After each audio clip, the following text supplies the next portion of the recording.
Em 1999, Crash Bandicoot reinava absoluto. A trilogia clássica que exploramos no vídeo anterior havia coroado o marsupial como verdadeiro ícone do PlayStation. Mas, enquanto os jogadores de todo mundo se divertiam com os jogos da série, uma tempestade silenciosa se formava nos bastidores da indústria.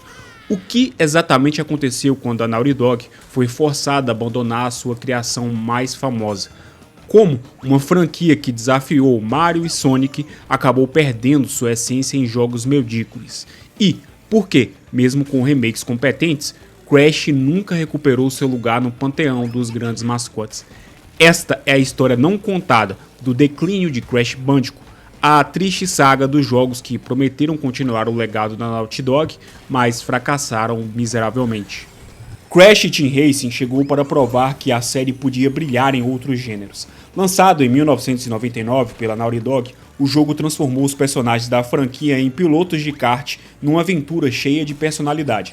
Dessa vez, a ameaça era Nitrous Oxide, um alienígena que desafiava os habitantes da Terra para uma corrida que decidiria o destino do planeta. A jogabilidade inovou ao trazer profundidade às corridas. Um sistema de Power Slide com turbo controlável acionava camadas de habilidade, permitindo que os jogadores experientes dominassem as pistas. Os power-ups clássicos da série, como caixas de TNT e máscaras do Aku Aku, ganharam novas funções nas corridas. Cada personagem tinha características únicas, equilibrando velocidade, aceleração e manuseio.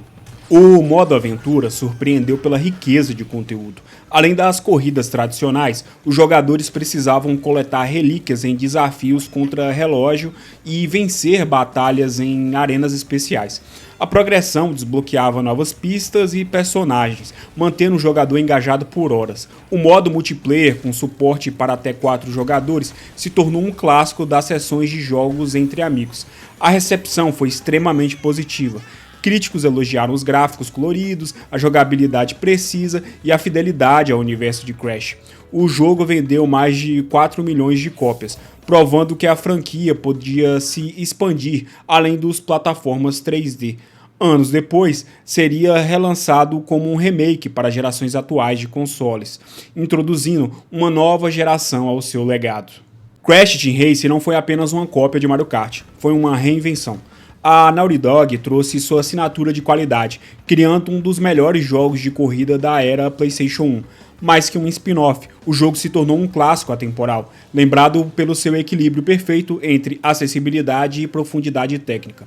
Após 4 anos de jogos icônicos que redefiniram o conceito do PlayStation 1, a Naughty Dog surpreendeu seus fãs ao se afastar completamente da franquia Crash Bandicoot do ano de 2000.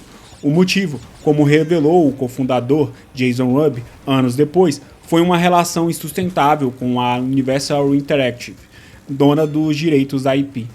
Enquanto a Naughty Dog desenvolvia os jogos em parceria com a Sony, a Universal detinha os direitos autorais de Crash. Segundo Ruby, as negociações se tornaram tão hostis ao longo do tempo que continuar com a série deixou de ser viável, financeira e criativamente. A Universal, mais interessada em cinema do que em games, não via grande valor no envolvimento contínuo do estúdio.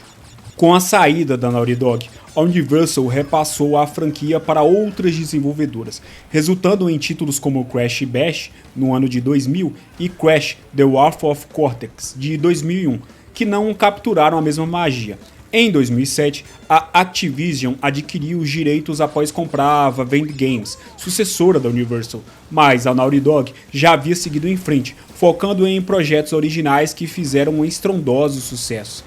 A única participação pós-1999 da Naughty Dog com Crash foi uma homenagem em Uncharted 4, no ano de 2016, onde Nathan Drake joga o clássico do PlayStation 1.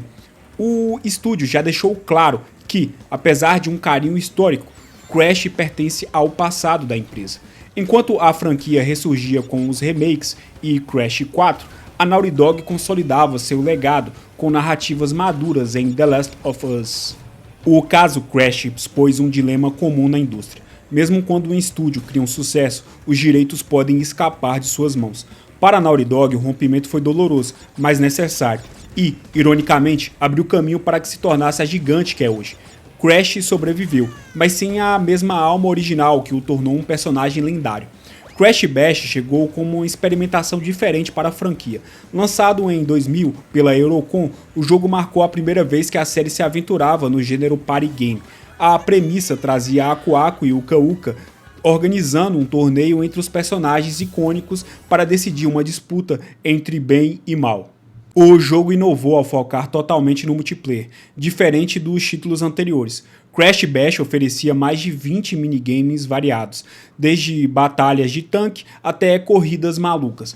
Os modos de jogo incentivavam a competição entre amigos, com mecânicas simples, mas viciantes. Personagens como Crash, Coco e Cortex ganharam habilidades únicas para se diferenciarem nas partidas. A recepção foi dividida entre os críticos. Muitos elogiaram o potencial para sessões divertidas em grupos, outros notaram a falta de profundidade, que era real.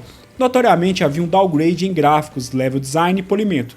Os fãs dos jogos anteriores com certeza notaram a queda de qualidade geral no game, mas muitos apreciaram de toda forma a proposta. Crash Bash representou uma mudança de rumo para a franquia. Foi o último jogo da era PlayStation 1 e o primeiro desenvolvido por um estúdio diferente da Naughty Dog. Embora não tenha alcançado o mesmo sucesso dos jogos principais, provou que o universo de Crash podia se adaptar a novos gêneros, um experimento que abriu portas para futuros spin-offs, mas essa empreitada nunca foi verdadeiramente muito bem aproveitada. Hoje, o jogo é lembrado com algum carinho pelos fãs. Sua abordagem descontraída e foco no multiplayer local garantem seu lugar como um título nostálgico da série. Marca o fim de uma história dourada de uma das melhores franquias do PlayStation 1 e, possivelmente, o jogo mais amado pelo público infantil da época. Nos anos dourados do PlayStation 1, Crash Bandicoot não apenas competiu com Mario e Sonic por um breve momento, ele os ofuscou. A trilogia original e Crash Team Race eram mais do que jogos excepcionais, eram a prova de que a Sony tinha em mãos um mascote capaz de definir uma geração. Com seu design marcante, jogabilidade precisa e humor único, Crash estava pronto para se tornar um símbolo eterno dos videogames.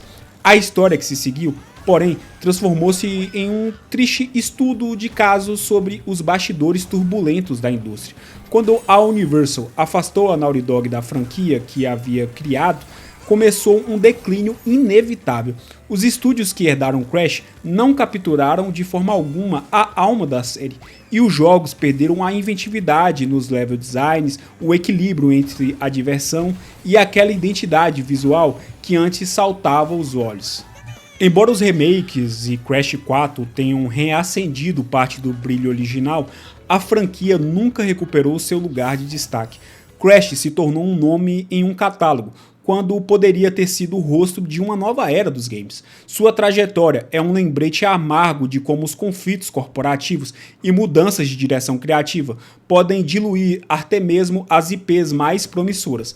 Mas há uma verdade inegável. Por mais que tenha errado com seu futuro, ninguém apagou o impacto de seus primeiros anos. Crash Bandicoot continua sendo uma página essencial nas histórias dos jogos. Uma lição sobre potencial realizado e ao mesmo tempo desperdiçado.